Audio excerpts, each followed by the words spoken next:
ప్రియమైన ఆత్మీయులారా అందరికీ నమస్కారం. మనిషి యొక్క జీవిత ప్రయాణంలో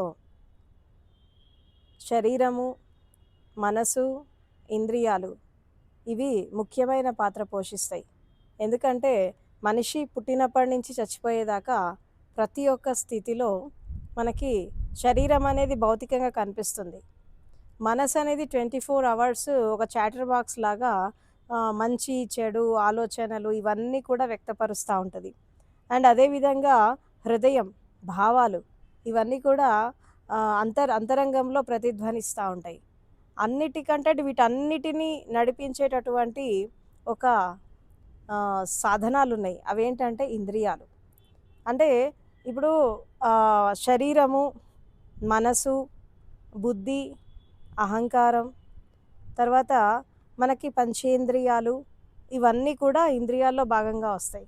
అయితే ఇంద్రియాలలో అతిపెద్ద ఇంద్రియం ఏంటి అంటే శరీరం, స్పర్శ ఇంద్రియం.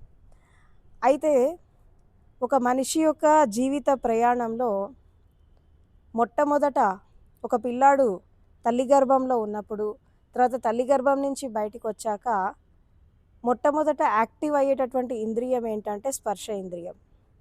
అంటే ఒక పిల్లాడు తల్లిని ఎలా గుర్తుపడతాడు అంటే స్పర్శతో. అంటే ఆ తల్లి పుట్టగానే డాక్టర్ ముట్టుకుంటాడు. ఆ డాక్టర్ ముట్టుకున్నప్పుడు అంత హార్ష్గా ఫీల్ అవుతాడు ఆ బేబీ. ఎందుకంటే ఆ ఫిజికల్ టచ్లో ఒక హార్ష్నెస్ ఉంటుంది. ఒక మదర్ టచ్ చేసినట్టు ఉండదు. అప్పుడు ఏమవుతుందంటే భయపడతాడు. అప్పుడు అమ్మో ఇదేంటి ఇంత గట్టిగా హ్యాండిల్ చేస్తున్నారు. అప్పుడప్పుడు పిల్లలు ఏడవకపోతే ఆ పిల్లాడిని ఉల్టా చేసి వాళ్ళని కొడతా ఉంటారు. అంటే ఈ బ్యాడ్ టచ్ అనేది అక్కడి నుంచే స్టార్ట్ అవుతుంది. అంటే ఒక విధంగా చెప్పాలంటే కొంతమంది పిల్లలు తల్లి గర్భం నుంచి బయటికి రాగానే ఏడుస్తారు. కొంతమందికి చాలా టైం పడుతుంది. ఎందుకంటే ఎందుకు ఏడవాలి పుట్టగానే అంటే మనకి ఒక శ్వాస రావడానికి, అంటే శ్వాస ప్రక్రియ అనేది యాక్టివ్ అవ్వడానికి పిల్లలు ఏడిస్తే శ్వాస వస్తుంది. అందుకే ఏడవాలి పుట్టగానే. అదేవిధంగా తల్లి గర్భంలో ఉన్నప్పుడు శ్వాస ఎలా తీసుకుంటాడు, ఆహారం ఎలా తీసుకుంటాడంటే తల్లి ద్వారా తీసుకుంటాడు. ఇప్పుడు మనకి ఆ పిల్లాడి నాభి నుంచి తల్లి నాభికి ఒక పైప్ లైన్, అంబెలికల్ కార్డ్ అంటారు దాన్ని, అది కనెక్ట్ అయ్యి ఉంటుంది. కాబట్టి దాని ద్వారా శ్వాస కానీ, తర్వాత ఫుడ్ కానీ, ఆహారం కానీ అన్నీ పిల్లాడికి పోతూ ఉంటాయి. కానీ తల్లి గర్భం నుంచి బయటికి వచ్చాక తను స్వయంగా శ్వాస తీసుకోవాలి. అప్పుడు ఏమవుతుందంటే ఈ ప్రసవ వేదనలో ఆ తల్లి ఎంత వేదన అనుభవిస్తుందో ఆ బిడ్డ కూడా అంతే దుఃఖంలోకి లోనవుతాడు. ఎందుకు లోనవుతాడంటే ఒకళ్ళ మీద డిపెండ్ అయ్యి జీవించడం అనేది అలవాటైపోయింది తల్లి గర్భంలో ఉన్నప్పుడు. కానీ ఇప్పుడు స్వతంత్రంగా జీవించాలి. అండ్ ఇంకోటి సైంటిఫిక్గా కూడా ఒక విషయం చెప్తారు. అంటే ఇటు ఫిజికల్గా కానీ సైకలాజికల్గా కానీ ఒక విషయం చెప్తారు. ఏంటి అంటే తల్లి గర్భం నుంచి పిల్లాడిని బయటికి తీశాక ఈ అంబెలికల్ కార్డ్ ఏదైతే ఉందో, ఆ కనెక్షన్ ఏదైతే ఉందో అది 8 మినిట్స్ వరకు ఈ బేబీ మదర్తోనే కనెక్ట్ అయ్యి ఉంటాడు ఆ పైప్ లైన్ ద్వారా బయటికి తీసినప్పటికీ కూడా. అయితే ఒకప్పుడు నార్మల్ డెలివరీస్ చేస్తున్నప్పుడు పురాతన కాలంలో దాన్ని ఇమీడియట్గా కట్ చేసేవాళ్ళు కాదు. ఒక 8 నిమిషాలు టైం తీసుకునేవాళ్ళు. ఎందుకు అంటే అప్పటికి ఇంకా ఆ వైబ్రేషన్స్ కానీ, ఆ కెమికల్ రియాక్షన్స్ కానీ, ఆ ఎలక్ట్రోమాగ్నెటిక్ వేవ్స్ కానీ, ఆ మదర్‌కి, బేబీకి ఆ కనెక్టివిటీ ఇంకా ఉంటుంది. అయితే ఈ రోజుల్లో ఏం చేస్తున్నారంటే బేబీని బయటికి తీసుకురాగానే కట్ చేస్తున్నారు. అది తప్పది. అంటే అకార్డింగ్ టు ద సైన్స్ అయినా స్పిరిచువాలిటీ పరంగా చూసినా ఒక 8 నిమిషాల వరకు దాన్ని కట్ చేయొద్దు. ఎందుకంటే బేబీ కనెక్ట్ అయ్యి ఉంటుంది. ఎప్పుడైతే అంబలికల్ కార్డ్ అనేది ఎప్పుడైతే కట్ చేస్తారో మదర్ నుంచి, అప్పుడు బేబీ ఎలోన్‌గా ఫీల్ అవుతాడు. ఇప్పుడు మనము జీవితంలో ఎదుగుతున్న కొద్దీ ఒంటరితనానికి, తర్వాత మనము డిప్రెషన్‌లకి, యాంగ్జైటీలకి, భయాలకి, రకరకాల సైకలాజికల్ ట్రైట్స్‌కి మనం లోనవ్వడానికి కారణం ఏంటి అంటే అక్కడ స్టార్ట్ అయినటువంటి భయం. ఇది బై బర్త్ వస్తుంది. ఒకటి తల్లి నుంచి వేరు కావడం అనేది ఒక ఒంటరిగా జర్నీ స్టార్ట్ చేయడం ఒక పద్ధతి అయితే, అండ్ తల్లి గర్భంలో ఉన్నప్పుడు గర్భస్థ సంస్కారాలు కొన్ని ఉంటాయి. అంటే ఎలా ఉంటాయి అంటే మనము ఈ తల్లి అందుకునేటటువంటి ఈ ప్రపంచం నుంచి వచ్చేటటువంటి తల్లి ద్వారా వచ్చే నెగెటివ్ వైబ్రేషన్స్, భయము, ఆందోళన, టెన్షన్స్, స్ట్రెస్ ఇవన్నీ కూడా మదర్ ఏదైతే ఫీల్ అవుతుందో ఆ భావం అనేది ఆ పిల్లాడికి కూడా వచ్చేస్తూ ఉంటుంది. కానీ తల్లి గర్భంలో ఎంత ఉన్నప్పటికి కూడా ఒక సెక్యూర్డ్ ప్లేస్‌లో ఉంటాడు మదర్ రూమ్‌లో. కానీ బయటికొచ్చాక ఏం జరుగుతుంది అంటే మళ్ళీ తను సొంతంగా లైఫ్ లీడ్ చేయాల్సొస్తుంది. సో, ఆ ప్రసవ వేదన అనేది అక్కడ ఆ తల్లికే కాదు ఆ బాధ అనేది. ఆ బిడ్డకు కూడా ఆ సక్రియ ద్వారం ద్వారా బయటికి రావడానికి బిడ్డ కూడా అంతే స్ట్రగుల్ చేస్తాడు. అంటే కేవలం తల్లి మాత్రమే ప్రెషర్ పెట్టడం కాదు, బిడ్డ కూడా పెడతాడు ఆ టైంలో. అంటే జనరల్‌గా నార్మల్ డెలివరీస్‌లో ఇవాళ రేపు అంటే మనకి సి సెక్షన్ చేసేసి తీసేస్తున్నారు. కానీ జనరల్‌గా నార్మల్ డెలివరీస్‌లో ఇద్దరి ఎఫర్ట్ ఉంటే గానీ అది ఆ బేబీ అనేది బయటికి రాదు. సో, ఇది జనరల్‌గా మనము పురాతన కాలం నుంచి ఈ పద్ధతి మన భారతదేశంలో ఇవాళ రేపు ఫారిన్ కంట్రీస్‌లో చాలా చోట్ల గూడా వాళ్ళు సర్జరీస్ కంటే గూడా నార్మల్ డెలివరీస్‌కి ఎక్కువ ఇంపార్టెన్స్ ఇస్తారు. కానీ ఎక్కువ భారతదేశంలోనే టైం పెట్టుకొని, ముహూర్తం పెట్టుకొని, డేట్ పెట్టుకొని సి సెక్షన్స్ చేసుకుంటున్నారు. కానీ అది కరెక్ట్ కాదు. నార్మల్ డెలివరీస్ అయినప్పుడే ఆ పెయిన్ అనేది ఆ మదరు తర్వాత ఆ బేబీ గూడా ఎప్పుడైతే ఆ తల్లి గర్భం నుంచి ఇంత కష్టంగా నేను బయటికొచ్చాననేది తన మైండ్‌లో ఎప్పటికీ ఉండిపోతుంది. ఆ బేబీకి కూడా. అందుకే అప్పుడు మదర్‌కి రెస్పెక్ట్ ఇవ్వడం అనేది నేర్చుకుంటాడు. అంటే ఇంత కష్టపడి మా అమ్మ నన్ను కనింది, పెంచింది, అన్నీ చేసింది. కాబట్టి నేను కూడా ఒక బాధ్యతాయుతంగా తల్లిని చూసుకోవాలి, తండ్రికి రెస్పెక్ట్ ఇవ్వాలి అనేటటువంటి ఆ భావన అనేది అది పుట్టినప్పుడే ఆ బీజం అనేది పడిపోతది. ఎందుకంటే ఆ మదర్ యొక్క స్ట్రగుల్ చూస్తాడు. తన స్ట్రగుల్ కూడా చూస్తూ ఉంటాడు భావపూర్తిగా. సో, అప్పుడు ఒక రెస్పెక్ట్ అనేది వస్తా ఉంటది. కానీ ఈ రోజుల్లో అంతా కట్ చేసి తీయడం ఎక్కువైపోయింది. సో, దానివల్ల ఏమైపోయిందంటే ఒక ప్రేమ లేదు, అభిమానం లేదు, ఒక కనెక్టివిటీ లేదు, ఇవన్నీ ఏం లేవు. కాబట్టి ఇక్కడ ఏం జరుగుతుంది అంటే ఈ భయము, ఆందోళన, ఈ కంగారు అనేది గర్భస్థంగా ఉన్నప్పుడు స్టార్ట్ అయ్యి ప్రసవ వేదన ద్వారా బయటికొచ్చేసి తర్వాత డాక్టర్స్ యొక్క స్పర్శ ద్వారా ఒక బ్యాడ్ టచ్‌ని అనుభవించి అంటే ఇప్పుడు కొంతమంది డాక్టర్స్ చాలా సాఫ్ట్‌గా పిల్లల్ని హ్యాండ్ చేస్తారు. కొంతమంది రఫ్‌గా చేస్తారు. సాఫ్ట్‌గా హ్యాండిల్ చేసే వాళ్ళలో మదర్ ఫీల్ వస్తుంది డాక్టర్ చేతిలో గూడా. కానీ మాక్సిమం ఇవాళ రేపు మనుషుల యొక్క సైకాలజీ మనం తీసుకుంటూ ఉంటే అంత హార్ష్‌గానే టచ్ చేస్తున్నారు. సాఫ్ట్‌గా ఎవరు టచ్ చేయట్లేదు. అరే చిన్న బేబీ మనం కేర్‌ఫుల్‌గా హ్యాండిల్ చేయాలని అసలు ఎవరికీ లేదు. వాళ్ళ డాక్టర్స్ దృష్టిలో ఆ బేబీ అయినా, మదర్ అయినా ఒక పేషెంటే గానీ అసలు మనుషుల్లాగా చూడరు. ఇది జరుగుతోంది నౌఎడేస్ సొసైటీలో. అంటే వాళ్ళకి ఒక పేషెంట్ మనిషిలా కనబడడు. పేషెంటే రోగి అంతే. ఆ రోగిని ముట్టుకోవాలంటే భయం, పట్టుకోవాలంటే భయం, ఏదైనా చేయాలంటే భయం, ఏదైనా అంటుకుంటుందేమో అంటే భయం. అంటే ప్రతీది కూడా అయిష్టంగా, ద్వేషంతో ఏదో మనము చెయ్యరాని పని చేస్తున్నాము. మనకి తప్పదు కాబట్టి చేస్తున్నామని ఒక అయిష్టమైనటువంటి భావనతో వాళ్ళు ఆ డాక్టర్ రెస్పాన్సిబిలిటీ పూర్తి చేస్తారే కానీ, ఒక ఇష్టంతో చెయ్యరు. ఒక సేవాభావంతో చేయరు. అంటే డాక్టర్ యొక్క మనస్తత్వం కూడా, తర్వాత డాక్టర్ యొక్క ఆ యొక్క మైండ్‌సెట్ కూడా ఆ టైంలో ఆ పిల్లాడి మీద ఎఫెక్ట్ పడుతుంది. అందుకే ఏమంటారంటే బయట నుంచి ఎలాంటి హార్డ్ టచ్ వచ్చినా ఆ పిల్లాడు 8 నిమిషాల వరకు మదర్‌తో కనెక్ట్ అయ్యి ఉండాలి. కాబట్టి 8 మినిట్స్ వరకు ఆ అంబలికల్ కార్డ్ అనేది కట్ చేయదు. ఇంకా బ్లడ్ సర్క్యులేషన్ జరుగుతా ఉంటుంది. ఇప్పుడు తల్లికి కట్ చేయకుండా పిల్లాడికి చేసిన అది మీరు అది కట్ చేసిన వెంటనే బ్లడ్ ఊజ్ అయిపోయి బయటకొస్తా ఉంటది. అంటే 8 మినిట్స్ అయ్యాక ఏం జరుగుతుందంటే, ఆ బ్లడ్ సర్క్యులేషన్ ఆగిపోవడము, స్లోగా నేను మదర్‌తో కట్ అయిపోతున్నాను అన్న విషయం ఆ బేబీకి అర్థం కావడము, ఒక భావపూర్తిగా, ఒక ప్రాక్టికల్‌గా కొన్ని రకాల అనుభవాలు అక్కడ జరుగుతా ఉంటాయి. ఇది సైంటిఫిక్‌గా గూడా ప్రూవ్ అయింది. అంటే ఇప్పుడు కొన్ని మనకి ఎక్సెప్ట్ ఇండియా అదర్ ఫారిన్ కంట్రీస్‌లో దీన్ని వాళ్ళు చాలా చోట్ల ఫాలో అవుతున్నారు ఇదంతా గూడా. అందులో ఇంకోటేంటంటే ఈ వుమెన్ ఎప్పుడైతే ఈ లేబర్ పెయిన్స్ వచ్చినప్పుడు ఆపరేషన్ థియేటర్‌లోకెళ్ళినా లేతే లేబర్ రూమ్‌లోకెళ్ళినా అక్కడ భర్త గూడా దగ్గరుండాలి అనేటటువంటి ఒక సిస్టమ్ అనేది కొన్ని కంట్రీస్‌లో ఫాలో అవుతున్నారు. ఇప్పటికీ కొన్ని చోట్ల జరుగుతోంది. ఎందుకు అంటే ఆ భర్తకి కూడా ఆ తల్లి పెయిన్ తెలియాలి. భార్య ఎంత కష్టపడుతోంది ఒక బిడ్డకి జన్మనివ్వడానికి అనేది ఆ భర్తకి తెలిసినప్పుడు, అప్పుడు ఆ భార్య పైన రెస్పెక్ట్ ఒస్తుంది. అండ్ అదే విధంగా ఆ పిల్లాడు ఎంత కష్టపడి బయటికొస్తున్నాడో దాన్ని చూసినప్పుడు ఆ పిల్లల మీద ఒక ప్రేమతత్వం వస్తుందని జెప్పి ఈ సిస్టమ్ అనేది మనకి అదర్ కంట్రీస్‌లో మనము చూస్తూ ఉన్నాం. అయితే ఇక్కడ ఈ స్పర్శ ఇంద్రియం ద్వారానే మనకి ఫస్ట్ లైఫ్ అనేది స్టార్ట్ అవుతుంది. శరీరం అనేది అతిపెద్ద ఇంద్రియం.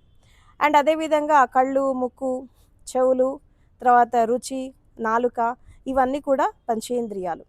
అయితే ఈ పంచేంద్రియాల ద్వారా మనం పంచభూతాలతో మమేకమైపోయి మనం జీవితాన్ని స్టార్ట్ చేసాం. పంచభూతాలంటే అగ్ని, వాయువు, తర్వాత జలము, పృథ్వీతత్వము, తర్వాత ఆకాశతత్వం. ఈ 5 ఇంద్రియాలు, తర్వాత 5 పంచభూతాలు, వీటితో మన జర్నీ అనేది స్టార్ట్ అయింది. అయితే మెజారిటీ పీపుల్ పుట్టినప్పటి నుంచి చచ్చిపోయేదాకా కేవలము పంచభూతాలతో, పంచేంద్రియాలతో మాత్రమే ఎక్కువగా జీవిస్తూ ఉంటారు.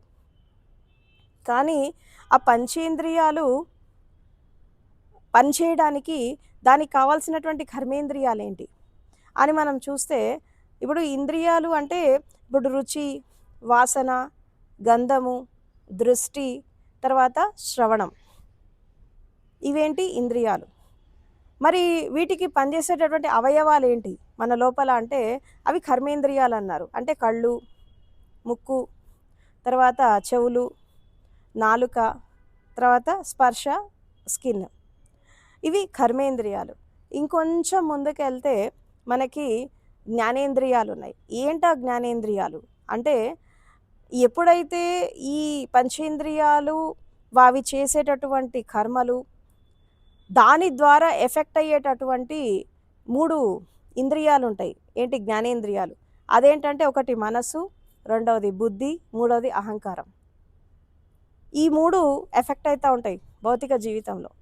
అంటే ఈ రుచి ద్వారా, వాసన ద్వారా, లేదంటే శ్రవణం ద్వారా, దృష్టి ద్వారా, స్పర్శ ద్వారా ఏదైనా మంచి జరిగినప్పుడు అక్కడ మనసు ఒక సుఖవంతమైనటువంటి స్థితిలోకి వెళ్ళినప్పుడు ఈ బుద్ధి అనేది చాలా వేగంగా పనిచేస్తూ ఉంటుంది. ఎప్పుడైతే బుద్ధి వేగంగా పనిచేస్తుందో అక్కడ అహంకారం అనేది సాటిస్ఫై అవుతూ ఉంటుంది.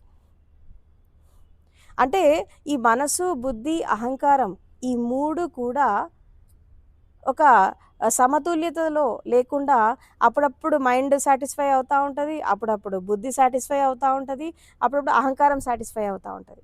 అయితే ఈ మనసు తర్వాత అహంకారం ఈ 2 ఒక మమేకత్వంలో వెళ్తూ ఉంటాయి. కానీ బుద్ధి వీటితో ఎక్కువ కలవదు. ఎందుకు అంటే బుద్ధి అనేది ఎప్పుడు పనిచేస్తుంది? ఒక విధంగా చెప్పాలంటే ఒక కవిత రాసినప్పుడు, ఒక పోయెట్రీ రాసినప్పుడు, లేదన్నా ఒక క్రియేటివ్ వర్క్ చేసినప్పుడు, ఒక పెయింటింగ్ వేసినప్పుడు, తర్వాత ఒక జ్ఞానాన్ని పంచినప్పుడు, తర్వాత ప్రపంచానికి ఉపయోగపడేటువంటి పనులు చేసినప్పుడు, మరి ప్రేమతో, కరుణతో, మైత్రీ భావనతో, మానవత్వంతో జీవించినప్పుడు అక్కడ బుద్ధి యాక్టివ్గా ఉంటుంది. ఎందుకంటే ఇప్పుడు బుద్ధి అనేది ఏం చేస్తుంది అంటే జస్ట్ ఐడెంటిఫికేషన్ చేస్తుంది. అంటే ఒక విధంగా చెప్పాలంటే మనసులోనే ఇవన్నీ లేయర్స్ అన్నట్టు. అంటే ఇప్పుడు ఫర్ ఎగ్జాంపుల్ మన సైకాలజీ ప్రకారం తీసుకోవాలంటే కూడా ఇప్పుడు మనకి ఇంటలెక్ట్ మైండ్ ఉంటుంది, తర్వాత ఈ కాన్షియస్ మైండ్ ఉంటుంది, తర్వాత అన్కాన్షియస్ మైండ్ ఉంటుంది, సబ్కాన్షియస్ మైండ్ ఉంటుంది. 4 లెవెల్స్ ఉంటాయి దీంట్లో. అయితే ఫస్ట్ ఏంటంటే ఇంటలెక్ట్ మైండ్ అంటే బుద్ధి, అంటే మనో ఇంద్రియంలో బుద్ధి అనేది ఒక భాగం. ఈ ఈ బుద్ధి కింద ఇంకా చాలా అంటే ఒక విధంగా చెప్పాలంటే మనసు అనేది దాన్ని చేతన అంటారు. ఈ చేతనలో 4 భాగాలు ఉంటాయి. దాంట్లో మొదటిది బుద్ధి. అయితే ఈ జ్ఞానేంద్రియాల్లో బుద్ధిని కూడా ఒకటి చూపిస్తారు. ఏంటి మనసు, బుద్ధి, అహంకారం ఈ 3 జ్ఞానేంద్రియాలుగా చెప్తారు. అయితే ఇక్కడ ఎప్పుడైతే మనసు లోపల ఉండేటటువంటి పొరలు లోతుల్లోకి అంటే దీన్నే మనసు లోపల ఉండే పొరలను ఏమంటారంటే అంతరంగము అంటారు, అంతఃకరణము అంటారు. ఎప్పుడైతే మనం ఈ అంతఃకరణంలోకి వెళ్ళినప్పుడు ఈ ఇంద్రియాలు ఎప్పుడైతే అంతర్ముఖం అయిపోతాయో ఇవే అంతరేంద్రియాల్లాగా మనకి పరిణామం చెందుతాయి. అయితే ఇక్కడ ఈ ఏదైనా ఒక సంఘటన జీవితంలో జరిగినప్పుడు మనకు అక్కడ ఒక విషయము అర్థమవుతుంది. ఏంటి అంటే ఒక సంఘటన జరిగినప్పుడు ఈ బుద్ధి ఏం చేస్తుంది అంటే ఏదో జరుగుతోంది, నేను చూస్తున్నా, జస్ట్ ఐడెంటిఫికేషన్ చేస్తుంది, చూస్తుంది, కామ్గా ఉంటుంది, కానీ ఏం స్పందించదు. ఇది చూసిన వెంటనే నెక్స్ట్ ఏం చేస్తుంది, ఈ సంజ్ఞ అనేది ఒకటి ఉంటుంది. అంటే కాన్షియస్ మైండ్ ఏం చేస్తుందంటే ఇదేదో జరుగుతోంది కదా, ఇది మంచి జరుగుతుందా చెడు జరుగుతుందా అని జడ్జ్ చేస్తుంది. అది ఇది జడ్జ్ చేసిన వెంటనే ఈ అన్కాన్షియస్ ఏం చేస్తుంది అంటే రియాక్ట్ అవుతుంది. అక్కడ అది అన్కాన్షియస్ రియాక్ట్ అయినప్పుడు అక్కడ అహంకారం పనిచేస్తుంది. అన్కాన్షియస్ ఎట్లా రియాక్ట్ అవుతుంది అంటే మంచి అయితే శరీరం పైన ఒక మంచి ఎక్స్‌పీరియన్స్ తీసుకొనొస్తది. చెడైతే ఒక చెడు ఎక్స్‌పీరియన్స్ తీసుకొనొస్తది. ఇట్లా ఈ మంచి, చెడు ఎప్పుడైతే శరీరం పైన జరుగుతుందో, ఈ లాస్ట్‌లో సబ్‌కాన్షియస్ ఉంటది. ఇదేం చేస్తదంటే, ఈ శరీరం పైన జరిగినటువంటి అనుభవాన్ని దృష్టిలో పెట్టుకొని, ఒక దాని మీద ఇష్టం పెంచుకుంటది. ఇంకో దాని మీద ద్వేషం పెంచుకుంటది. ఒక దాని మీద ఆసక్తి పెంచుకుంటది. ఇంకో దాని మీద ద్వేషం పెంచుకుంటది. దీన్నే మనం రాగద్వేషాలు అంటాం.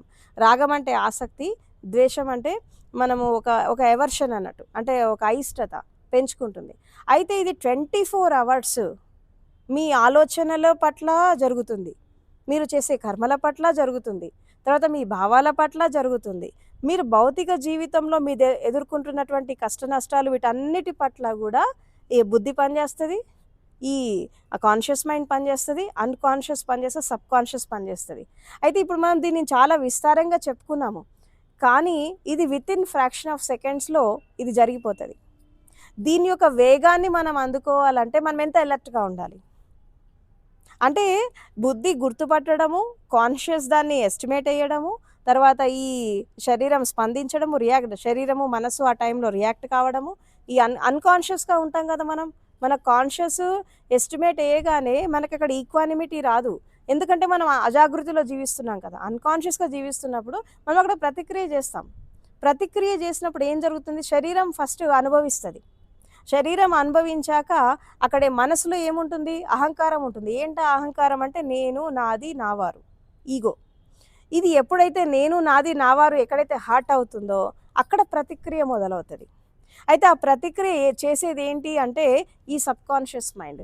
ఈ సబ్‌కాన్షియస్ మైండ్ ఎలా ప్రతిక్రియ చేస్తుంది అంటే వర్తమానంలో జరిగిన సంఘటనని ఆధారంగా తీసుకొని గతంలో తనకున్నటువంటి అనుభవాలని బేరీజు వేసుకొని ఇప్పుడు రియాక్ట్ అవుతది. ఇప్పుడు ఫర్ ఎగ్జాంపుల్ దీన్ని మనం ఎలా చూడొచ్చు అంటే, ఇప్పుడు మీకెవరో శత్రువు ఉన్నాడు. ఏదో 10 ఏళ్ల క్రితం మోసం చేశాడు. ఆ 10 ఏళ్ల తర్వాత ఈ ఆ వ్యక్తి మీకు ఎదురైనప్పుడు, అప్పుడు మీ బుద్ధి ఏం చేస్తది? గుర్తుపడతది. అప్పుడు మీ సంజ్ఞ ఏం చేస్తది? అరే! వీడు చెడ్డవాడు, వీడు మోసగాడు అని జడ్జ్ చేసేస్తది. అప్పుడు వాడు చెడ్డవాడు అన్నప్పుడు నీ శరీరం పైన ఒక ఒక అసహ్య భావం రావచ్చు, ఒక కంపనం రావచ్చు, ఒక నెగెటివ్ వైబ్రేషన్స్ రావచ్చు, వచ్చేస్తది. దీన్ని శరీరం పైన వచ్చే అనుభవాన్ని ఆధారంగా తీసుకొని నీ సబ్‌కాన్షియస్ ఏం చేస్తది? తిట్టేస్తది. మనసులో తిట్టుకోవడమో, బయట తిట్టడమో, దానితో రియాక్ట్ కావడమో ఏదో ఒక రకంగా చేసేస్తది. ఎందుకంటే అతని పట్ల ద్వేషము. ఎందుకంటే ఈ సబ్‌కాన్షియస్ ఏం చేసింది? గతంలో తనకున్న అనుభవాన్ని, ఎందుకంటే ఈ సబ్‌కాన్షియస్ ఎప్పుడు గతంలో ఉంటది. అన్‌కాన్షియస్ ఎప్పుడు స్టోర్ రూమ్ లాగుంటది. కాన్షియస్ ఎప్పుడు వర్తమానంలో ఉంటది. కాన్షియస్‌ను, బుద్ధి ఎప్పుడు ప్రెజెంట్ టెన్స్‌లో ఉంటాయి. ఈ అన్‌కాన్షియస్ స్టోర్ రూమ్ అన్నట్టు. ఈ సబ్‌కాన్షియస్ ఎప్పుడు గతమే, పాస్ట్. ఇదెప్పుడు పాస్ట్‌ని దృష్టిలో పెట్టుకొని ప్రెజెంట్‌ని ఎవాల్యుయేట్ చేస్తది. ఇది చేసినప్పుడు ఏం చేస్తది? అక్కడ ప్రతిక్రియ ఎందుకంటే నీకు ఈగో హర్ట్ అయింది కదా! వాడు నిన్ను మోసం చేశాడు, ఎదురయ్యాడు. అప్పుడేమవుతుంది? నీకు ఐ అనేది హర్ట్ అయిందక్కడ. ఐ యామ్ అనేది హర్ట్ అయింది. తర్వాత వాడి ద్వారా నీ వారు, నా వారు మోసపోయారు అని నేను, నాది, నా వారు అనేటటువంటి ఆ ఈగో వచ్చేసి అక్కడ ప్రతిక్రియ స్టార్ట్ అయిపోతది. అట్లా ప్రపంచంలో రకరకాల గొడవలు జరుగుతా ఉంటాయి. ఇది మన మనసులో నిరంతరం అంటే 24/7 మీరు మెలుకువతో ఉన్నా, నిద్రపోయినా, ఆలోచనల రూపంలో, కలల రూపంలో, భావాల రూపంలో, కర్మల రూపంలో, మీ దృష్టి రూపంలో, మీ చెవుల రూపంలో, అంటే ఈ పంచేంద్రియాల ద్వారా బయట ప్రపంచం నుంచి వచ్చేటటువంటి ప్రతి ఒక్క ప్రక్రియకి వితిన్ ఫ్రాక్షన్ ఆఫ్ సెకండ్స్‌లో ఈ 4 లేయర్స్ అనేవి యాక్టివేట్ అయిపోయి అక్కడ ప్రతిక్రియ అనేది జరుగుతోంది. ఇది మనం ఎంతో జాగరూకతతో ఉంటే తప్పించి దీన్ని మనం పట్టుకోలేం. ఎందుకంటే గాలి కంటే వేగంగా జర్నీ చేస్తది మైండ్ అనేది. ఇప్పుడు ఫర్ ఎగ్జాంపుల్ మీరు శరీరంతో మీరు ఏ ఫారిన్ కంట్రీకి ఎటో వెళ్ళాలనుకుంటే మీకు 24 అవర్సో 36 అవర్సో పడుతది.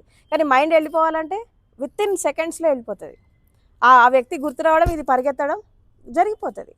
ఫ్రాక్షన్ ఆఫ్ సెకండ్స్‌లో జరిగిపోతది. అంటే గాలి కంటే, సౌండ్ కంటే, కాంతి కంటే వేగంగా పరిగెట్టేది మనసు. దానికంత శక్తి ఉంది. ఎందుకు ఆ శక్తి ఉంది అంటే, ఈ ప్రపంచంలో మనం జీవించడానికి, మనం ఈ లైఫ్ ఆఫ్టర్ లైఫ్ జర్నీ చేయడానికి కారణం మనసే.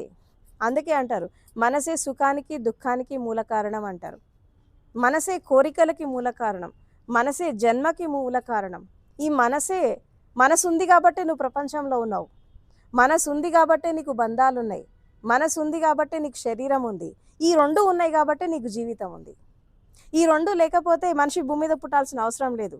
మనసు అనేది లేకపోతే శరీరం ఉండదు, శరీరం లేకపోతే నీకు జన్మ లేదు, జన్మ లేకపోతే ఇక్కడ ఉండాల్సిన అవసరమే లేదు.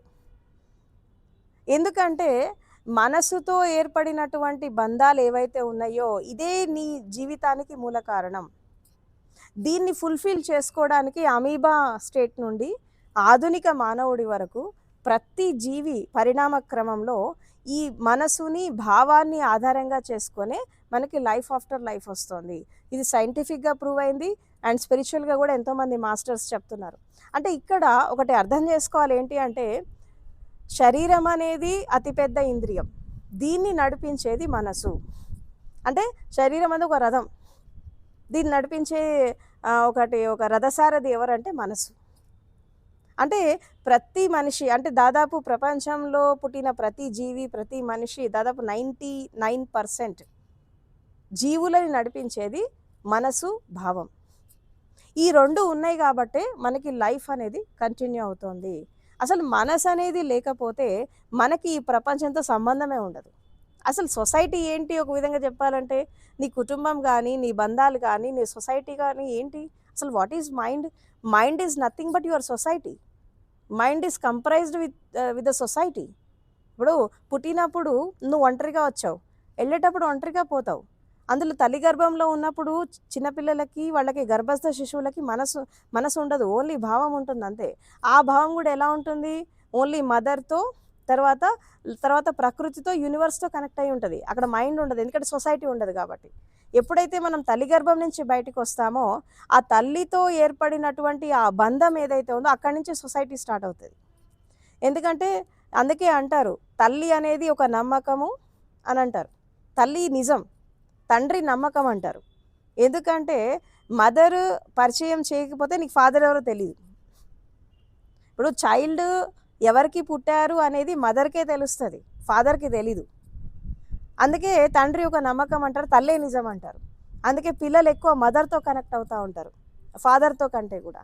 అంటే ఇది ఇప్పుడు ఏమవుతుంటే మదర్తో స్టార్ట్ అయినటువంటి ఒక జర్నీ ఏదైతే ఉందో అది మెల్లమెల్లగా తల్లి గర్భం నుంచి బయటికి వచ్చాక నువ్వు ఇండిపెండెంట్ అయిపోతావు. ఇండిపెండెంట్ అయిపోయినప్పుడు నీ అవసరాలు నువ్వు తీర్చుకోవాల్సి ఉంటుంది. ఈ తీర్చుకునేటటువంటి క్రమంలో ఏమవుతుంది? నీకు మైండ్ పెరుగుతూ ఉంటుంది. ఏం పెరుగుతుంది మైండ్ అంటే? దృష్టి ద్వారా, వినడం ద్వారా, స్పర్శ ద్వారా, తర్వాత రుచి ద్వారా, రకరకాల స్థితులలో నీకు అక్కడక్కడ కొంచెం నీ బుద్ధి పెరుగుతూ ఉంటుంది. అంటే నీ పేరు, నీ ఊరు, నీ ఫాదర్, నీ మదర్, నీ ఫ్యామిలీ, తర్వాత నీ సొసైటీ, నీ చుట్టూ ఉండే పరిస్థితులు, స్నేహితులు, ఇలా మనిషి ఎదుగుతున్నటువంటి క్రమంలో మొత్తం ప్రపంచం వచ్చేస్తుంది. అయితే ఒక విత్తనంలాగా స్టార్ట్ అయినటువంటి నీ మనసు నువ్వు చచ్చిపోయేంత వరకు మొత్తం ప్రపంచం అంతా విస్తరిస్తుంది. ఇది ప్రతి జీవికి ఇది జరుగుతోంది. అంటే ఎవరి ప్రపంచం వాళ్ళకు ఉంటుంది. ఇప్పుడు జంతువులకి వాటి ప్రపంచం వాటికి ఉంది, తర్వాత మనుషులకి వీళ్ళ ప్రపంచం వీళ్ళకు ఉంది. రకరకాల స్థితిలో రకరకాల ప్రపంచాలు ఉన్నాయి. అయితే ఈ ప్రపంచం అనేది అందరిది ఒక ప్రపంచం కాదు. ఇప్పుడు చాలామంది ప్రపంచం అంటే ఈ కళ్ళ ముందు కనిపించే సొసైటీ అనుకుంటారు, కానీ కాదు. వాస్తవానికి చెప్పాలంటే ఇది ఓన్లీ భౌతిక ప్రపంచం మాత్రమే. ఇది అందరికీ సమానం. మీరు కళ్ళు తెరిచి చూస్తున్న ప్రపంచం అందరికీ సమానం. కానీ ప్రతి మనిషి మనస్సులో ఇంకో ప్రపంచాన్ని తీసుకొని వెళ్తూ ఉంటాడు. ఇప్పుడు ఒక కుటుంబంలో 5గురు సభ్యులు ఉంటే ఎవరి ప్రపంచం వాళ్ళదే. ఎందుకు ప్రపంచం అంటే అసలు జ్ఞానులు చెప్పినటువంటి సంసారం అంటే ఇది కాదు. నువ్వు మనస్సులో నువ్వు మోసుకుంటున్నటువంటి నీ సంసారం. దీనికి భర్తతోనో, భార్యతోనో, పిల్లలతోనో సంబంధం. పిల్లలకో ప్రపంచం ఉంటుంది, భర్తకో ప్రపంచం ఉంటుంది, భార్యకో ప్రపంచం ఉంటుంది. ఇంట్లో 10 మంది ఉంటే 10 ప్రపంచాలు ఉంటాయి. ఏంటా ప్రపంచం అంటే, ఒకటి మీ కోరికలు, మీ వాసనలు, మీ కల్పనలు, మీ ఊహలు, మీ లక్ష్యాలు, మీ సంకల్పాలు. ఇది మీ ప్రపంచం. మీకు బయట ప్రపంచంతో సంబంధం లేదు వాస్తవానికి. ఇప్పుడు సమాజంలో ఉన్నట్టే ఉంటారు మనుషులు, కానీ సమాజంతో ఉంటారా? ఇప్పుడు ఒక 10 మంది కలిసి ఒక టూర్కి వెళ్ళినప్పుడు లేదా ఎక్కడికైనా వెళ్ళినప్పుడు ఎవరి ప్రపంచంలో వాళ్ళే ఉంటారు. ఎప్పుడో ఒకసారి హాయ్ బాయ్ అన్నట్టే ఉంటాయి మాటలు కూడా. మనం అంటే ఈ రోజుల్లో ఈ స్మార్ట్ ఫోన్స్ వచ్చాక ఇంకా చాలా తగ్గిపోయినాయి మాటలు అనేవి. ఒకప్పుడు కొంచెం మింగిల్ అవుతూ ఉండేవాళ్ళు బయట సొసైటీతో.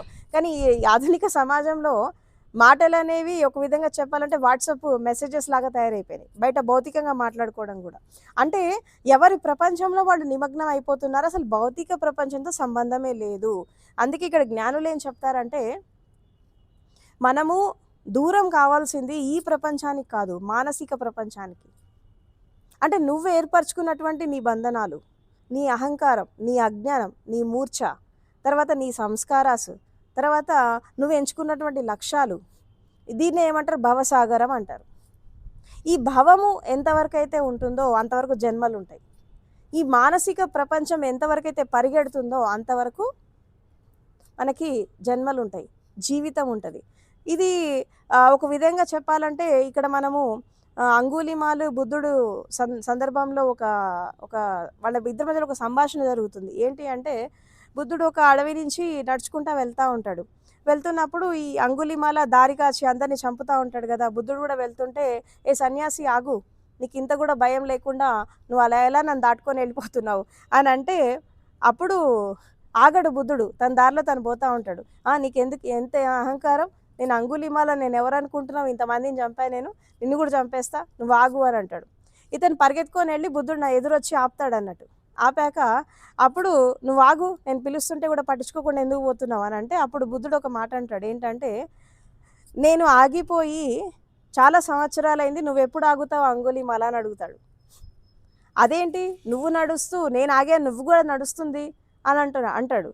లేదు నువ్వే నడుస్తున్నావు, నేను ఆగిపోయాను అంటాడు. అలా ఎలా ఆగిపోయావు, నువ్వు వాక్ చేస్తున్నావు కదా బాడీతో అంటే, అప్పుడు బుద్ధుడు చెప్తాడు ఏంటంటే, నేను మనసులో ఎప్పుడు ఆగిపోయాను, నా మనసు విహరించడం ఎప్పుడు ఆగిపోయింది, నువ్వెప్పుడు ఆగిపోతావు అని అడుగుతాడు.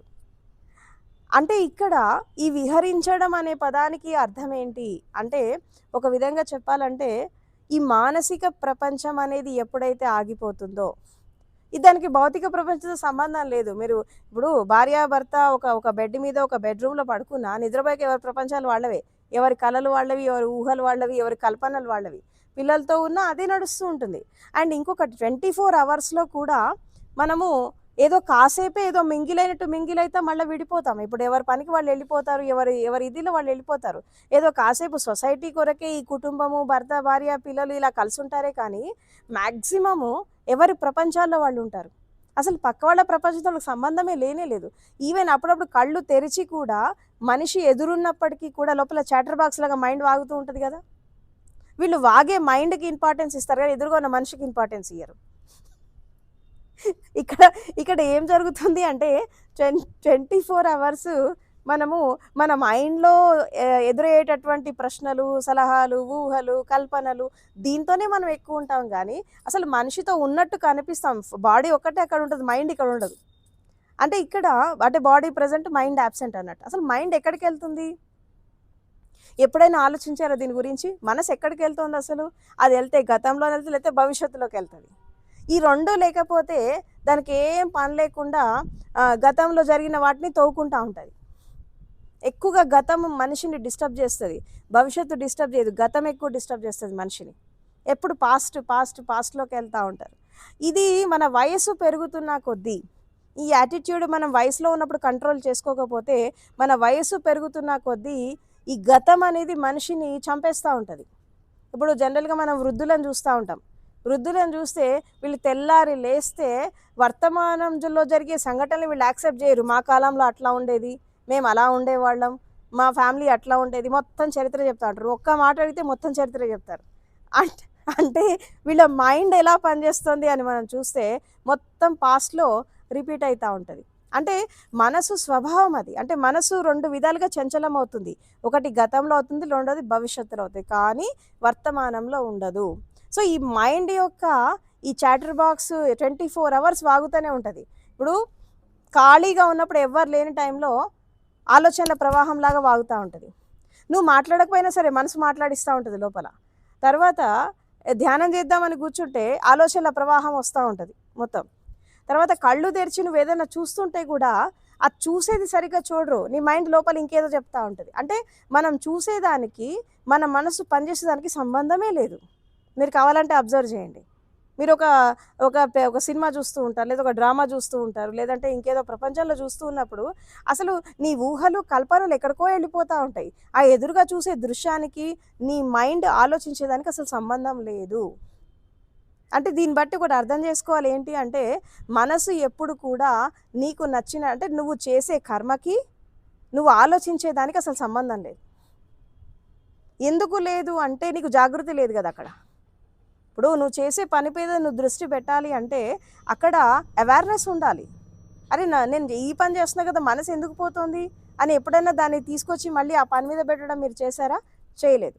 ఎందుకంటే మీకు ఎప్పుడు అలవాటైపోయింది అట్లా. అది అంటే లైఫ్ ఆఫ్టర్ లైఫ్ జర్నీస్‌లలో మనసు ఎంత అడిక్ట్ అయిపోయిందంటే దానికి ఎప్పుడు గతము, భవిష్యత్తు, గతము, భవిష్యత్తు. దానికసలు ప్రెజెంట్ టెన్స్ లేనే లేదు. ఎందుకు లేదు ప్రెజెంట్ టెన్స్ అంటే మనసు అనేది ప్రెజెంట్ టెన్స్‌లోకొస్తే చచ్చిపోతది. దానికి చచ్చిపోవడం ఇష్టం ఉండదు. అందుకే అది ఏం చేస్తది, అంటే గతంలోకి తీసుకుపోతది. అంటే భవిష్యత్తులో తీసుకెళ్తది. అందుకే ధ్యానం చేయమని చెప్పేది మనసే. ధ్యానంలో కూర్చుంటే పరధ్యానానికి తీసుకెళ్ళేది కూడా మనసే. ఎందుకు అంటే దానికి అది చేయడం ఇష్టం లేదు. మీరు మెడిటేషన్ చేసినా, మీరు ఏకాగ్రతతో పనిచేసినా అది చచ్చిపోతది. దానికి చచ్చిపోవడం ఇష్టం లేదు కాబట్టి మిమ్మల్ని చంచలం చేస్తూ ఉంటుంది. ఇది ఫస్ట్ అర్థం చేసుకోవాలి. కాబట్టి శరీర ఇంద్రియము, మనో ఇంద్రియము, తర్వాత బుద్ధి, అహంకారం, ఈ 4 మొత్తం మీ జీవితాన్ని కంట్రోల్ చేస్తూ ఉంటాయి. తర్వాత వీటికి బానిసలుగా పంచేంద్రియాలు పనిచేస్తాయి. తర్వాత వీటికి సపోర్టింగ్గా పంచభూతాలు పనిచేస్తూ ఉంటాయి. ఇట్లా జీవితం అనేది అస్తవ్యస్తంగా ఉంది. అంటే ఒక రథానికి 7 గుర్రాలు ఉన్నాయి. ఈ 7 గుర్రాలు సమానంగా పోతే రథం గమ్యం చేరుతుంది, లేకుంటే చేరదు. ఒకటి అటు ఒకటి ఇటు లాగుతూ ఉంటే ఆ రథం గమ్యాన్ని చేరదు. సో కాబట్టి ఆధ్యాత్మికం ఏం చెప్తుంది అంటే, ఈ ఇంద్రియాల గురించి మనం ఇంకా విస్తారంగా చెప్పుకోవాలి అంటే సింపుల్గా ఒక విషయం అర్థం చేసుకోవాలి. ఏంటి అంటే ఈ పంచేంద్రియాలు అవి చేసే వాటి భాగాలు, అవి చేసే కర్మలు. అంటే పంచేంద్రియాలు, కర్మేంద్రియాలు అంటే ఈ పంచేంద్రియాలు చేసేటువంటి కర్మ చేసేటప్పుడు ఈ పంచేంద్రియాలే కర్మేంద్రియాలాగా మారుతాయి. తర్వాత ఈ జ్ఞానేంద్రియాలు ఏంటి అంటే ఈ మనసు, బుద్ధి, అహంకారం, ఈ 3 జ్ఞానేంద్రియాలు. ఈ 3 జ్ఞానేంద్రియాలు ఈ పంచేంద్రియాలని, ఈ కర్మేంద్రియాలని కంట్రోల్ చేస్తూ ఉన్నాయి. అయితే ఇంకా డీపర్గా పోయినప్పుడు అంతరేంద్రియాలు ఉంటాయి. ఏంటా అంతరేంద్రియాలు అంటే ఎప్పుడైతే ఈ మనసు, బుద్ధి, అహంకారం ఈ 3 ఎక్కడైతే సమసిపోతాయో అప్పుడు ఈ పంచేంద్రియాలు, కర్మేంద్రియాలు అంతర్ముఖం అవుతాయి. అంతర్ముఖం అయిపోయినప్పుడు అంతరేంద్రియాల్లాగా తయారవుతాయి. ఎట్లా అంతరేంద్రియాలు అంటే ఏంటంటే ఇప్పుడు ఈ పంచేంద్రియాలు బయట కర్మలు చేస్తూ బయట ప్రపంచంతో మమేకం అయిపోయినాయి. ఇవే ఇంద్రియాలు అంతర్ముఖం అయిపోయినప్పుడు ఇప్పుడు కళ్ళ ద్వారా మనం దృశ్యాన్ని చూస్తున్నాం, చెవుల ద్వారా శబ్దాన్ని వింటున్నాం, తర్వాత ముక్కు ద్వారా వాసన చూస్తున్నాం, నోటి ద్వారా రుచి చూస్తున్నాం, శరీరం ద్వారా స్పర్శ చేస్తున్నాం. ఇది బయట స్పర్శ, బయట రుచి, బయట దృష్టి, బయట శ్రవణము, ఎప్పుడు బయటేగా. ఇప్పుడు ఎప్పుడైతే ఒక సాధన ద్వారా ఎప్పుడైతే ఈ ఇంద్రియాలు అంతర్ముఖం అయిపోయినాయో ఇవే ఇంద్రియాలు అంతరేంద్రియాలు అంటే ఒక విధంగా చెప్పాలంటే ఇంద్రియాలు అంతర్ముఖం అయిపోతాయి. ఇప్పుడు బహిర్ముఖమైనవి, బయట ప్రపంచంతో మమేకమైపోయి బహిర్ముఖమైనవి. ఇప్పుడు తర్వాత ఏమైతే అంతర్ముఖం అవుతాయి. అంతర్ముఖమైనప్పుడు ఏం జరుగుతాయి అంటే ఇవే ఇంద్రియాలు, ఇవే కళ్ళు మనకి శక్తిని చూస్తాయి, ఇదే చెవులు నాదాన్ని వింటాయి, తర్వాత ఇదే ముక్కు ఆ దివ్య సుగంధాన్ని చూస్తాయి, ఇదే నాలుక దివ్య స్వాదులోకి వెళ్ళిపోతూ ఉంటుంది. అంటే divine touch, divine smell, the divine light, divine sound, తర్వాత డివైన్ టేస్ట్. అంటే ఇది దివ్యమైనటువంటి స్థితులని అందుకుంటుంది. మనసు అనేది ఎప్పుడైతే సూక్ష్మం అయిపోతుందో, బుద్ధి అనేది ఎప్పుడైతే సూక్ష్మం అయిపోతుందో ఈ ఇంద్రియాలు అంతర్ముఖం అయిపోతాయి. ఎప్పుడైతే అంతర్ముఖం అవుతే అక్కడ ఏం జరుగుతుంది అంటే ఈ ప్రాణశక్తి అనేది ఊర్ధ్వగమనం చెందుతూ ఉంటుంది. ఇప్పుడు నిన్న మనం ఒక డిస్కషన్లో చేసినట్టు ఈ బ్రహ్మగ్రంథి, ఈ విష్ణు గ్రంథి, రుద్ర గ్రంథి, ఈ 3 గ్రంథులు అంటే ఈ మూలాధార, స్వాదిష్టాన, మణిపుర అంతా ఈ బ్రహ్మగ్రంథికి సంబంధించింది. తర్వాత హృదయ చక్రం విశుద్ధి విష్ణుకి సంబంధించి విష్ణు గ్రంథికి సంబంధించింది. తర్వాత ఆజ్ఞచక్రం సహస్రారు రుద్ర గ్రంథికి సంబంధించినవి. అయితే ఎప్పుడైతే ఈ యొక్క విశ్వశక్తి తో మమేకం అయిపోయినప్పుడు ఈ ప్రాణశక్తి మెల్లమెల్లగా ఊర్ధ్వగమనం చెంది ఈ ప్రాణశక్తి హృదయ కమలానికి వచ్చినప్పుడు అప్పుడు రాక్షసుడిలాగా, జంతువులాగా జీవించేటటువంటి మనిషిలాగా మారతాడు. అంటే మానవత్వంతో, ప్రేమతో, కరుణతో, మైత్రీ భావనతో మనిషిలాగా మారతాడు. ఈ మనిషిలాగా మారుతున్నప్పుడు హృదయ కమల వికాసం జరుగుతుంది. ఎప్పుడైతే ఈ ప్రాణశక్తి ఈ 3 చక్రాస్‌ని దాటుతుందో, మణిపురాన్ని కూడా దాటుతుందో శీల కమలం అంటే శరీరం పవిత్రత, జీవితం పవిత్రత, నడత, నడవడిక ఇవన్నీ శీలకమలం అంటే క్యారెక్టర్ బిల్డింగ్ వచ్చేస్తుంది. ఎప్పుడైతే ఇది ఇంకా ఊర్ధ్వగమనం హృదయ చక్రానికి వచ్చినప్పుడు హృదయ కమల వికాసం అంటే ప్రేమ, భక్తి, మానవత్వం ఇవన్నీ కూడా వచ్చేస్తాయి. మనిషి కంపాషన్ ఇవన్నీ వచ్చేస్తాయి. ఈ విశుద్ధికెళ్ళినప్పుడు మనకి వాక్ శుద్ధి వచ్చేస్తుంది. సో ఇదే ప్రాణశక్తి ఆజ్ఞ చక్రానికి, సహస్రానికి వెళ్ళినప్పుడు మెల్లమెల్లిగా మనము దైవికంతో ఒకటైపోతాము. అప్పుడు మనిషి ఈ రజోగుణము, తమో గుణాన్ని వీడి సత్వగుణానికి వచ్చేస్తాడు. ఈ రజోగుణంలో ఉన్నంత కాలం మనిషి ఈ 3 కింద 3 చక్రాస్తోనే బ్రహ్మతోనే మమేకమైపోయి జీవిస్తూ ఉంటాడు. పుట్టడం చావడం ఇది నడుస్తూ ఉంటుంది. అంటే ఒక సృజన అంతం, బతికున్నప్పుడు స్థితి ఇది జరుగుతూ ఉంటాయి. అయితే ఈ సృష్టి స్థితి లయలు కూడా మన లోపల ఆగిపోవాలి. ఒకసారి వెళ్ళిపోయామంటే వెళ్ళిపోవాలి, మళ్ళీ తిరిగి రావద్దు. అంటే ఈ సృష్టి, సృజన, ఈ బ్రహ్మతత్వం, తర్వాత బ్రతికున్నప్పుడు పాలన, పోషణ విష్ణుతత్వం, తర్వాత చనిపోయాక వినాశనం, లయము అనేది శివతత్వం. ఈ 3 మన లోపలే జరుగుతున్నాయి. దీన్ని మనకి ఇంగ్లీష్లో చెప్పుకోవాలంటే మీసోక్రైన్ గ్లాండ్ ఉంటుంది. గ్రంథులు అంటారు వీటి. మీసోక్రైన్ గ్లాండ్, ఎపోక్రైన్ గ్లాండ్, హాలోక్రైన్ గ్లాండ్ 3 రకాల గ్రంథులు ఉంటాయి. ఇవన్నీ దాటుతూ మన శరీరంలో ఉండే ప్రతి కణకణం, మన శరీరంలో ఉండే ప్రతి నాడీ వ్యవస్థ, ఇది ఈలా నాడి, పింగ్లా నాడి ఈ 2 స్తబ్దం అయిపోయి సుషుమ్నా నాడి యాక్టివేట్ అవుతూ ఉంటుంది. దాన్నే మనం పిట్యూటరీ గ్లాండ్ అంటాం. ఈ గ్రంథులన్నీ శుభ్రం అయిపోయాక, నాడీ వ్యవస్థ శుభ్రం అయిపోయాక శరీర శుద్ధి, మనశుద్ధి, భావశుద్ధి, నాడీ శుద్ధి, ఆఖరికి ఇంద్రియ శుద్ధి. ఈ ఇంద్రియ శుద్ధి జరిగినప్పుడు ఏం జరుగుతుంది అంటే ఇవన్నీ శక్తి తత్వాలే వాస్తవానికి. Except physical body everything is energy. ఇప్పుడు మనసు ఉంది అనుకుంటున్నాం, కానీ మనకు కనబడుతుందా? It's energy. హృదయం భావాలు ఉన్నాయి, భావాలకు కూడా తరంగాలే, మనసు కూడా తరంగమే, అవునా? శ్వాస కూడా తరంగమే. కళ్ళ ముందు కనిపించే ఫిజికల్ బాడీ తప్పించి ఎవ్రీథింగ్ ఈజ్ ఎనర్జీ. అయితే ఇక్కడ ఏమవుతుందంటే ఎప్పుడైతే మనము ఈ యొక్క చర్మచక్షువులు దాటి, తర్వాత ఈ మనోచక్షువులు దాటి, హృదయ చక్షువు దాటి ఈ దివ్య చక్షువుకి వెళ్ళిపోయినప్పుడు ఏమవుతుందంటే ఈ ఇంద్రియాలు అంతర్ముఖం అయిపోతాయి. ఇంద్రియాలు అంతర్ముఖం కావడం అంటే ఇంద్రియాలు డిసపియర్ అయిపోవడం. దాన్ని అందుకే ఇంద్రియాతీత అవస్థ అంటారు. అంటే ఇంద్రియాల పరిధి కూడా దాటి వెళ్ళిపోవడం.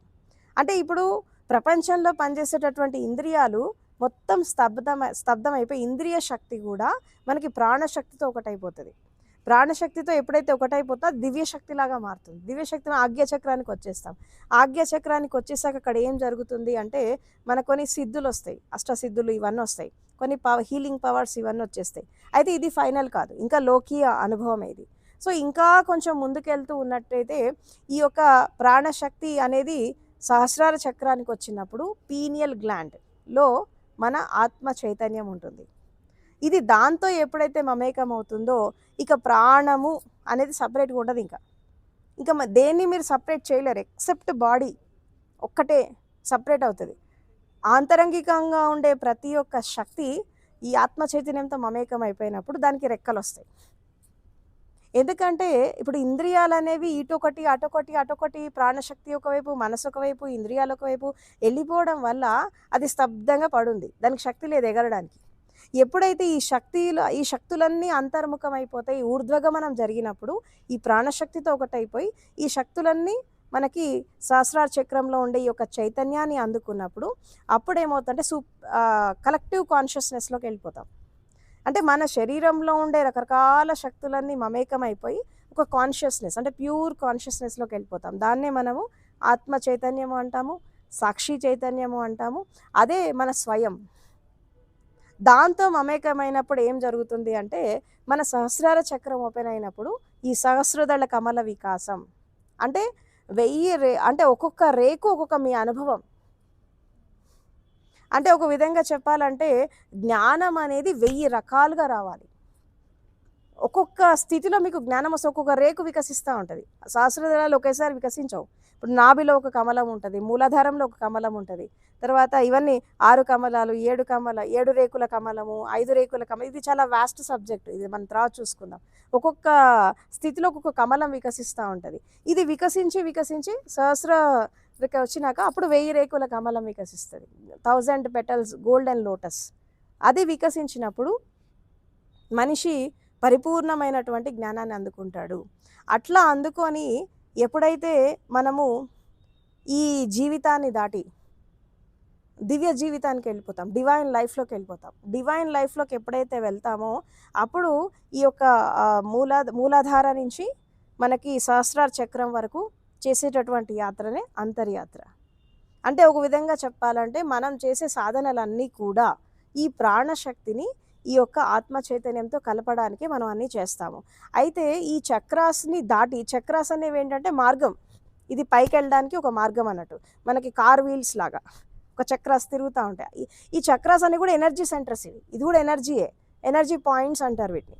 అది మనం చక్రాస్ అని మనం పేర్లు పెట్టుకున్నాం. ఇది కింద ఉంది కాబట్టి మూలాధార, ఇది మధ్యలో ఉంది కాబట్టి స్వాదిష్టాన, ఇది మనం పెట్టుకున్నాం. కాబట్టి అన్నీ కూడా ఎనర్జీ సెంటర్స్. ఒక్కొక్క పాయింట్లో ఒక్కొక్క ఎనర్జీ మన లోపల పనిచేస్తూ ఉంటుంది. అంటే ఒక విధంగా మనిషి అర్థం చేసుకోవాల్సింది ఏంటి అంటే మనిషి జీవితము, మనిషి శరీరం అనేది అంత చిన్నది కాదు. మనం అడుగు తీసి అడుగు వెయ్యాలంటే మన లోపల, మన బయట కొన్ని వందల శక్తులు మన చుట్టూ పనిచేస్తూ ఉంటాయి. మనకు కనిపించవు. ఇప్పుడు మన దృష్టిలో అవి లేకపోవచ్చు, కానీ వాటి దృష్టిలో మనం ఉంటాము. పంచభూతాలు ఉన్నాయి, పంచతత్వాలు ఉన్నాయి, ప్రకృతి తత్వం ఉంది, విశ్వశక్తి ఉంది, ఆకాశతత్వం ఉంది, అండ్ తర్వాత మన లోపల రకరకాల ఇంద్రియ శక్తి ఉంది, మానసిక శక్తి ఉంది. ఇవన్నీ శక్తియే. కానీ మనం ఉండే అజ్ఞానంలో, మనం చేసే మన కర్మలు బాలేక, మన జీవితం బాలేక, మనం రకరకాల జీవితాన్ని చెడగొట్టుకొని, మనసును చెడగొట్టుకొని ఈ వచ్చిన శక్తిని అంతా కూడా అనవసరమైన పనులకి మనం ఉపయోగిస్తున్నాము. ఇది కరెక్ట్ కాదు. దీన్ని ఎప్పుడైతే, అందుకే అంటారు దుష్కర్మ నుంచి సత్కర్మకి రావాలి, సత్కర్మ నుంచి మనము అకర్మకి రావాలి, అకర్మ నుంచి నిష్కామ కర్మయోగానికి రావాలి.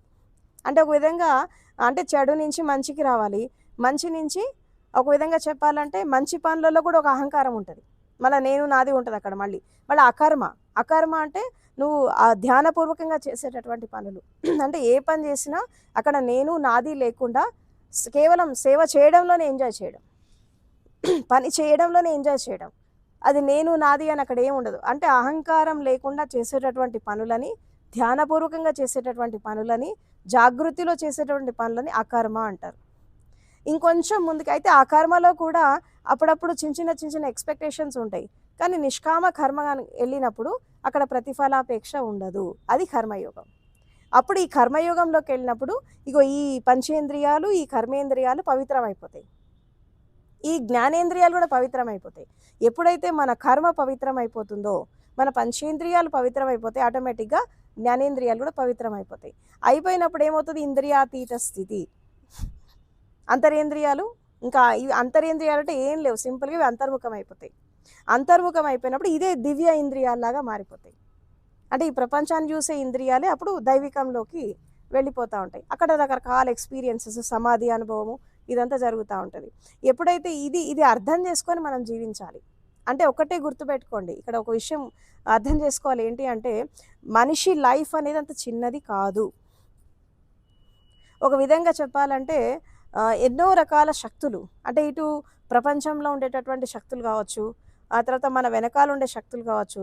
ఈ శక్తి అంటే రకరకాల శక్తుల యొక్క మేళవింపే మనిషి జీవితం. అంతేగాని నువ్వే మొత్తం చేసుకుంటున్నావు అని చెప్పి అహంకరించద్దు. ఇప్పుడు శ్వాస ఒక్క నిమిషం రాకపోతే నీకు లైఫ్ లేదు, పంచభూతాలు నీ లోపల సరిగా పనిచేయకపోతే నీకు లైఫ్ లేదు, ప్రకృతి శక్తులు నిన్ను పొద్దున్నే లేపకపోతే నీకు సూర్యోదయం చూడలేవు నువ్వు. ఇప్పుడు మనం నైట్లో గాఢ నిద్రపోతూ ఉంటాం, ఆ నిద్రలో చచ్చిపోతే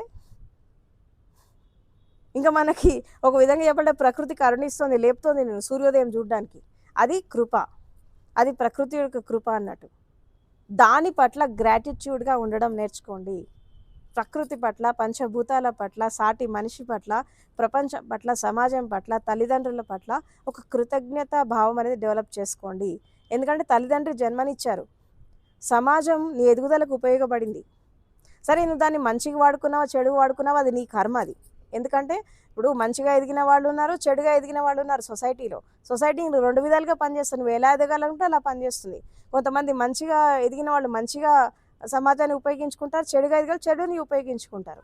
కాబట్టి తల్లిదండ్రి జన్మనిస్తే సమాజం నీ ఎదుగుదలకు ఉపయోగపడింది. తర్వాత నీ గురువులు, నీ ఉపాధ్యాయులు, నీ స్నేహితులు, తర్వాత నీ కుటుంబ సభ్యులు వీళ్ళంతా కూడా నీకు అన్ని విధాలుగా సహకరిస్తేనే నీకు లైఫ్ ఉంది. అండ్ అదేవిధంగా నీ లోపల నీ మనసు, నీ బుద్ధి, నీ శరీరం, తర్వాత నీ లోపల ఉండే శ్వాస, ప్రాణశక్తి, దానికి సహకరించే ప్రకృతి శక్తి, నిన్ను అనుక్షణం కాపాడే విశ్వశక్తి, ఇవన్నీ కూడా నీ డే టు డే రొటీన్ లైఫ్లో ప్రతి క్షణక్షణం నువ్వన్నా వాటిని మర్చిపోతావేమో, అది నిన్ను మర్చిపోదు. ఎందుకంటే చాలామంది అడుగుతారు భగవంతుడు ఎక్కడున్నాడు అని చెప్పి. నువ్వు పీల్చే గాలిలో ఉంటాడు, పంచభూతాల్లో ఉన్నాడు. ఒక విధంగా చెప్పాలంటే పంచభూతాలే భగవత్ తత్వంలో భాగం నిన్ను నడిపిస్తున్నాయి, ప్రకృతి తత్వంలో భాగమే నిన్ను నడిపిస్తున్నాయి. ఒక్క క్షణము ఇంకా నయ్యము, మనకి లైఫ్ డిజైన్ చేసినప్పుడు మనం గుర్తుపెట్టుకుంటేనే శ్వాస వస్తుంది, మనం గుర్తుపెట్టుకుంటే గుండె కొట్టుకుంటుందంటే మనం ఎప్పుడో చచ్చిపోయేవాళ్ళం పుట్టినప్పుడే, ఎందుకంటే మనకు గుర్తుండదు కదా. అంటే మనకి ఇష్టం ఉన్నా లేకున్నా, అంటే ఆ మనిషి జీవితం కానీ ఏ జీవితం కానీ ఎలా డిజైన్ చేయబడిందంటే మనకి ఇష్టం ఉన్నా లేకున్నా శ్వాస వస్తుంది, మనకి ఇష్టం ఉన్నా లేకున్నా గుండె కొట్టుకుంటోంది, మనకి ఇష్టం ఉన్నా లేకున్నా లోపల అవయవాలు ఎన్నో పనిచేస్తున్నాయి. మనకు తెలిసింది కొంతే, తెలుసుకోవాల్సింది చాలా ఉంది. కాబట్టి మిడిమిడి జ్ఞానంతో తెలిసి తెలియక అహంకారంతో మనిషి జీవించద్దు. నీకు తెలిసింది కొంతే, పెరిఫెరీగా తెలుసు.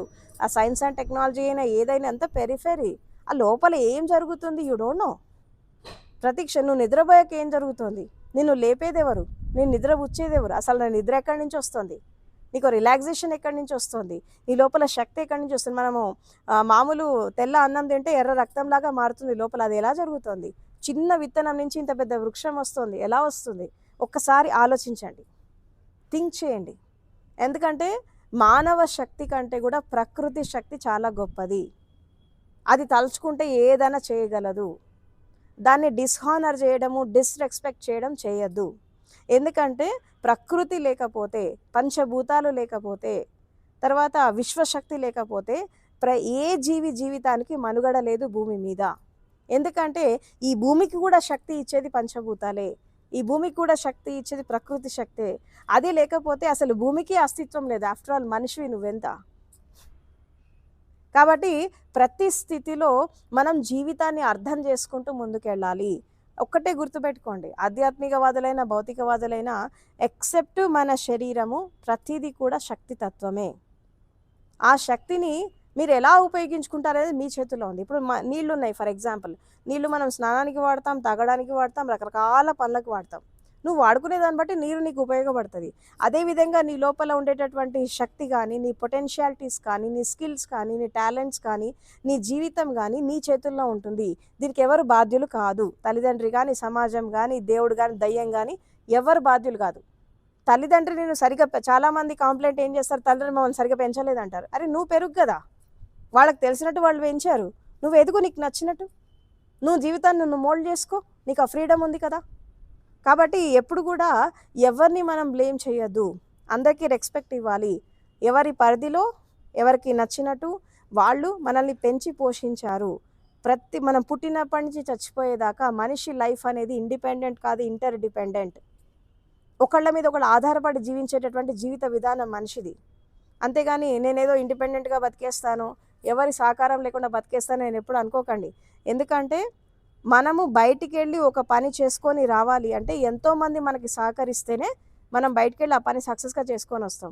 అదేవిధంగా ఇంట్లో కూడా మనము రకరకాల పనులు చేయాలంటే ఇంట్లో ఉండే కుటుంబ సభ్యులు సహకరించకపోతే మనం ఆ పని చేయలేం.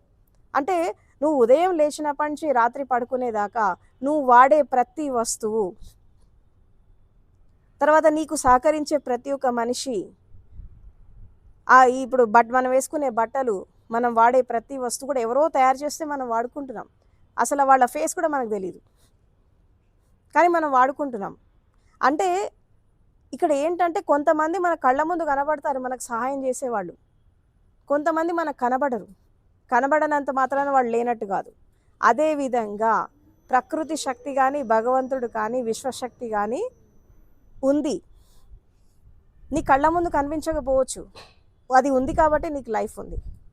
ఇది కూడా అర్థం చేసుకోండి. అండ్ ఇవాళ రేపు ఈ సైన్స్ అండ్ టెక్నాలజీ డెవలప్ అయ్యాక మనము రకరకాల స్థితులలో మనము చూస్తున్నాం. చాలా నిదర్శనాలు కూడా ఉంటున్నాయి. అండ్ ఇంకొకటి, నీకు అన్వేషణ చేసేటటువంటి గుణం ఉంటే, నీకు నిజంగా అంతర్యాత్ర చేసే గుణం ఉంటే, నువ్వు ప్రతిదాన్ని సూక్ష్మ బుద్ధితో చూసేటట్టయితే అన్నీ కనబడతాయి. ఏది రహస్యం కాదు. జీవితం అంటే రహస్యం కాదు. ఆధ్యాత్మికం అంటే రహస్యం కాదు. ఈవెన్ సెల్ఫ్ రియలైజేషన్ కాదు. శక్తి అనేది రహస్యం కాదు. ఏది రహస్యం కాదు. అన్ని సీక్రెట్స్ ఓపెన్ అయిపోయినాయి. నీకు జీవితాన్వేషణ ఉంటే, నీకు సత్యాన్వేషణ ఉంటే, నువ్వు ప్రతిదాన్ని వెతికితే అన్నీ దొరుకుతాయి. ఇక్కడ వెతకడం చేతగాక ఇది లేదు అది లేదని చెప్పి ఛాందసంగా వాదించద్దు. ఎందుకంటే ప్రతి దానికి ఆధారం ఉంది, ప్రతి దానికి ప్రూఫ్ ఉంది, సైంటిఫిక్గా ఉంది, స్పిరిచువల్గా ఉంది. కాబట్టి జీవితాన్ని అర్థం చేసుకొని శరీరానికి రెస్పెక్ట్ ఇచ్చి ఇంద్రియాలని కాపాడుకుంటూ చెడు వైపు కాకుండా మంచి వైపు ట్రావెల్ చేస్తూ జీవితాన్ని కాపాడుకోండి. ఎందుకంటే మనిషి జీవితం అనేది చాలా వాల్యుబుల్. ఎన్నో లైఫ్స్ దాటుకొని ఈ లైఫ్కి వచ్చాం. దీన్ని కాపాడుకుంటూ ఇంకా ఉన్నతమైనటువంటి, అంటే ఉన్న స్థితి నుంచి ఉన్నతమైన దశకి వెళ్ళాలి. అదేవిధంగా మనిషిగా పుట్టినవాడు దైవికంగా ఎదగాలి, తర్వాత దైవంలాగా ఎదగాలి, ఒక విశ్వ మానవుడిలాగా ప్రపంచంలో నిలబడాలి. దానికి ఇదంతా తెలుసుకోవడం అనేది అవసరం. అందుకే అజ్ఞానాన్ని వీడి జ్ఞానంలోకి ప్రవేశించండి, అంధకారం వీడి వెలుగులోకి వెళ్ళండి, అసత్యాన్ని వదిలేయండి, సత్యంతో జీవించండి. Thank you so much.